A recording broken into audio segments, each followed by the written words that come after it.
রাস্তায় যাতায়াত করছেন, সমস্যা হয় কি? সমস্যা কোথায় হয় বলুন তো? বাস পাওয়ার সময় অনেকেই দেখি যে ভোগান্তির শিকার হচ্ছেন। বিকল্প যানবাহনের ব্যবস্থা কি নেই? না, আছে, কিন্তু সেখানে যথেষ্ট খরচা বেড়ে যায়। সেই সাধ্য যাদের নেই বিকল্প যানবাহনে করে গন্তব্যে পৌঁছানোর, তাদের কাছে নিত্যদিন একটা ভোগান্তি রেগুলারিটি হয়ে দাঁড়িয়েছে। আর সেখানে দাঁড়িয়েই প্রশ্ন তুলছেন অনেকেই। আর সেই প্রশ্ন হচ্ছে, মহানগরের পরিবহন ব্যবস্থা কার্যত ভেঙে পড়েছে। যদিও এই সমস্ত সমস্যা, এই অভিযোগ, এটাকে অস্বীকার করছেন পরিবহন মন্ত্রী।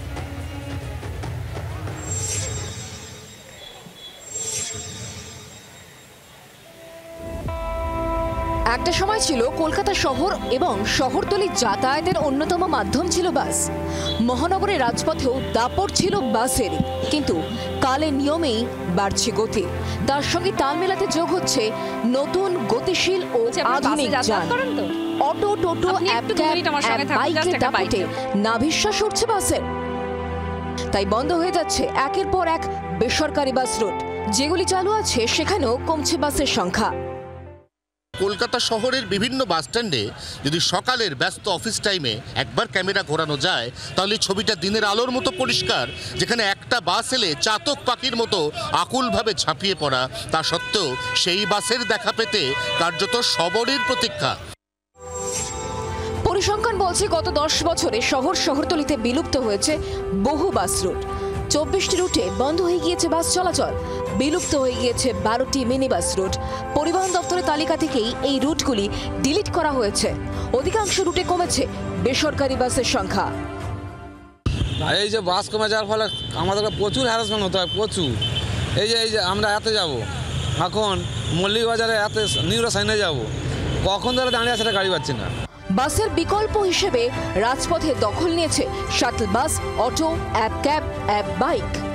শহরতলিতে দাপিয়ে বেড়াচ্ছে টোটো, তাতে খরচ বাড়ছে আমজনতার। যে বাসে একটি গন্তব্যে 10 থেকে 12 টাকায় পৌঁছানো যায়, ওই একই গন্তব্য একটি অটোয় একাধিক কাটিংয়ে যেতে কমপক্ষে পকেট থেকে খসে যায় 40 থেকে 50 টাকা। বাসে যেরকম আমরা 10 টাকায় চলে যেত, সে অটোতে 30 টাকা দিতে হচ্ছে, টোটোতে 20 টাকা দিতে হচ্ছে, এরকমই চলছে। করতে হবে, কি করা যাবে? বাস তো সস্তায় 10 টাকা ভাড়া, কিন্তু অটো ডাবল অটো করে যেতে হচ্ছে, জার্নি লং। সব মিলিয়ে গণপরিবহন ব্যবস্থায় কার্যত ভেঙে পড়ার উপক্রম, যদিও পরিবহন মন্ত্রী তা মানতে নারাজ। গণপরিবহন ব্যবস্থা ভেঙে পড়েছে, এটার সাথে আমি সম্পূর্ণ একমত নই। সময়ের সঙ্গে সঙ্গে নতুন নতুন পরিবহনের মাধ্যম চলে এসেছে এবং মানুষও তাদের রুচি পছন্দ অনুযায়ী তাদের পরিবহনের মাধ্যমকে, নতুন নতুন পরিবহন মাধ্যমকে তারা গ্রহণ করেছে। কিন্তু কি কারণে থেমে যাচ্ছে বাসের চাকা? পরিবহন দপ্তর ও বাস মালিকদের সূত্রে দাবি, বাসের যাত্রীতে ভাগ বসাচ্ছে অটো, টোটো, app cab, bike. Metro route বাড়তে থাকায় কমছে বাস নির্ভরতা। গ্রিন ট্রাইব্যুনালের নির্দেশে 15 বছরের পুরনো বাস বাতিল হওয়ার আশঙ্কায় সংখ্যা কমছে। যাত্রীদের একাংশ বেছে নিচ্ছেন metro, auto, app cab, bike. Diesel যন্ত্রপাতির দাম বাড়লেও সেই হারে বাড়ছে না বাস ভাড়া। যাত্রী কমে যাওয়ায় মালিকদের লোকসান হচ্ছে বা লাভ কমছে। বাস রুট বন্ধ এবং নিম্নবিত্ত শ্রেণীর অসুবিধার কথা মেনে নিয়েছেন পরিবহন মন্ত্রীও। কিছু যাত্রীর অসুবিধা হচ্ছে, যারা বাসই চাপতে চান তারা হচ্ছে সমস্যার মধ্যে পড়ছেন। তারা আমাদের কাছে বারবার বলছেন যে রুটগুলো ইতিমধ্যেই বন্ধ হয়ে গেছে, সেখানে নতুন করে আর রুট চালু করার মতো কোনো ব্যবস্থা পরিবহন দপ্তর একেবারেই নিতে নারাজ। জি24 ঘন্টার জন্য ক্যামেরা অরিন্দমের সঙ্গে অয়ন, কলকাতা। আমি দাঁড়িয়ে আছি এই মুহূর্তে একেবারে অফিস পাড়ায়। বহু মানুষ এই মুহূর্তে আছেন আমার চারপাশে। একটু একজনের কাছে আমি জানার চেষ্টা করবো। আচ্ছা, আমরা একটা এক্সক্লুসিভ রিপোর্ট দেখাচ্ছি, সেটা হচ্ছে কলকাতা শহরে বাস খুব কম। অফিসে আসার সময় বাস পান? অফিস আসার সময় বাস খুবই কম থাকে, ঝুলে ঝুলে আসতে হয়। অফিস টাইমে যখন বেরোয় সেখানেও ঝুলে ঝুলে যেতে হয়, আসার সময় ঝুলে ঝুলে যেতে হয়। বাসের সংখ্যা খুবই কম। এটা কি সাম্প্রতিক সমস্যা না আগেও ছিল? আগেও ছিল, কন্টিনিউয়াসলি চলে যাচ্ছে এটা। অর্থাৎ সমস্যা আছে এবং সেই সমস্যাটা ক্রমাগত আরো তীব্র হয়েছে। আর এই জায়গায় দাঁড়িয়ে আপনাদের দেখাবো যে কোন কোন বাস, মিনি বাস, যেগুলো আমাদের এই শহরের যে সমস্ত রুট ছিল সেগুলো বন্ধ হয়ে গিয়েছে। আপনাদের একটু পড়ে শোনায়। বেশ কিছু রুট যেগুলো ছিল সেগুলো বন্ধ হয়েছে, যার মধ্যে বন্ধ বাস রুটে আছে 3 নম্বর বাস খুবই প্রসিদ্ধ জনপ্রিয় একটি রুট, কারণ খুব পুরনো এটা। Bagbazar Serampore, Howrah Dharmatala 55 A, B Garden Dharmatala 61, B Garden Dharmatala 62, Uluberia Dharmatala 64, Howrah Maidan Dharmatala, Sonarpur station, Kolkata station via EM bypass একটা বাস চলতো, সেটা বন্ধ হয়ে গিয়েছে এই রুটটা। Narendrapur Adyapeeth via EM bypass বন্ধ, Naktala Dakshineswar via EM bypass বন্ধ, গোচরণ স্টেশন হাবড়া ভায়া বারুইপুর গড়িয়া বন্ধ। 007 জেমস বন্ডের যে নাম্বার বলা যায় সেই নাম্বারের বাস রুট বন্ধ রয়েছে। এটা সেক্টর 5 দিয়েই যেত, Sonarpur Narkel Bagan via EM bypass. JM4 Narendrapur Dharsa petrol pump via bypass Dakshineswar বন্ধ। JM9 শ্যামনগর গড়িয়া ভায়া পাটুলি শিয়ালদা ব্যারাকপুর, দেখুন কত গুরুত্বপূর্ণ জায়গা দিয়ে যেত, সেটা বন্ধ। Palta Garia via EM bypass Topsia Sealdah Dunlop, এটা বন্ধ হয়ে রয়েছে। K9 এটা Barrackpore Court Garia via Jadavpur Park Circus Sealdah Dunlop, এতগুলো গুরুত্বপূর্ণ জায়গা ছুঁয়ে যেত, এটা বন্ধ। তারপরে বন্ধ M8 এবং M8/1, তার সঙ্গে জয়নপুর নিউ টাউন ভায়া গড়িয়া সন্তোষপুর রুবি সেক্টর 5, এটা বন্ধ। সোনারপুর বি গার্ডেন ভায়া গড়িয়াহাট কালীঘাট রবীন্দ্র সদন বন্ধ 251, এই বাসটি বন্ধ। 13 নম্বর বেহালা পৌনশ্রী শিয়ালদা স্টেশন, এটা বন্ধ। 13A শম্পা মির্জানগর বিবাদীবাগ বন্ধ। 13B বন্ধ। 13C বন্ধ, এটা মহেশতলা পুরাতন ডাকঘর থেকে বাঘাযতীন যাতায়াত করত। 13D বন্ধ, বেহালা পৌনশ্রী উল্টোডাঙ্গা, এটা বন্ধ হয়ে রয়েছে। এবার বন্ধ রয়েছে কোন কোন মিনি বাস রুট সেটা আপনাদের দেখায়। বেহালা চৌরাস্তা ধর্মতলা, এটা বন্ধ। বজবজ বাস স্ট্যান্ড মানে বজবজ থেকে ব্যান্ড স্ট্যান্ড, এটা বন্ধ। টালা পার্ক ধর্মতলা বন্ধ, এগুলো মিনি বাসের রুট।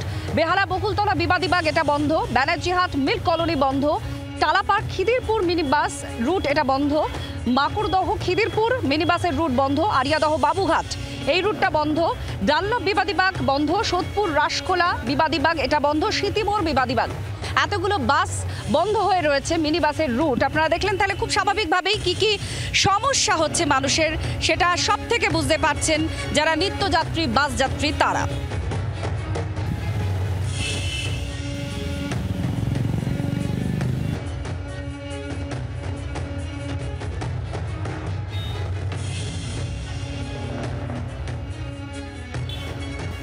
আর এই নিয়ে রাজনৈতিক তরজাও ক্রমাগত তুঙ্গে উঠছে। স্বাভাবিকভাবে যেহেতু এটা মানুষের সমস্যা, রাজনৈতিক দলগুলো নানান বিষয় নিয়ে সরকারকে দুষছে, বলছে পরিকল্পনা করে এই সমস্ত কিছু বন্ধ করে দেওয়া হচ্ছে। এদিকে সরকারের তরফ থেকে বলা হচ্ছে যে গ্রিন ট্রাইব্যুনালে যে কেস চলছে সেটাও লড়াই করা হচ্ছে এবং সরকারি বাস অনেক বেশি রাস্তায় নামানো হয়েছে। কি তরজা রয়েছে সিটুর তরফ থেকে বা কি অভিযোগ রয়েছে, অন্যান্য বিরোধীরা কি বলছেন শুনুন। কার্যত মালিকরা এবং অটো টোটো ট্যাক্সি তারা যা পারবে জনগণের কাছ থেকে যেভাবে পারুক তারা ভাড়া নিজেরাই নির্ধারণ করে জনগণের কাছ থেকে আদায় করুক এবং সরকার কিছু বলবে না, মানে এইরকম একটা সবটাই সরকারের নিয়ন্ত্রণের বাইরে।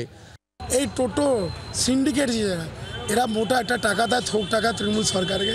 তার সাথে সাথে এরা ইলেকশনের সময় এই মেশিনারি ইউজ করে এদেরকে। এই টোটোওয়ালাই এদের কাজ করে ইলেকশনে গুন্ডাদি করে ভোট মানে করতে দেয় না মানুষকে। এই সিন্ডিকেট রক্ষা করতে হবে, তো এই জন্যে এই রাজ্য সরকার পরিকল্পনা হলো বাসগুলো উঠিয়ে দাও, টোটোতে চলে আসো, মানুষ টোটো দিয়েও লাভ পাবে এরা, তার সাথে সাথে আমাদের মেশিনারি কাজটাও হবে। আমাদের রাজ্যে 3টে এসটিউর মাধ্যমে যে সংখ্যক বাস চলে সেই বাসের সংখ্যা কিন্তু বিগত 15 বছরের তুলনায় কমেনি, বরং সামান্য হলেও বাসের সংখ্যাটা কিন্তু বেড়েছে। 15 বছরের স্ক্র্যাপ করতে হবে এই অর্ডারে কেএমডি এলাকায় বেশ কিছু বাস কিন্তু স্ক্র্যাপ হয়ে আস্তে আস্তে সেই বাসগুলো কমে গিয়েছে, ফলে বাসের সংখ্যা কমেছে, কিন্তু অল্টারনেটিভ যান কিন্তু চলে এসছে, অনেক মেট্রো চলে এসছে, অজস্র ৭৬,০০০ ক্যাব চলে এসছে, বাইক ট্যাক্সি চলে এসছে, শাটেল বাস চলে এসছে, অল্টারনেটিভ যান মানুষ পেয়ে গেছে।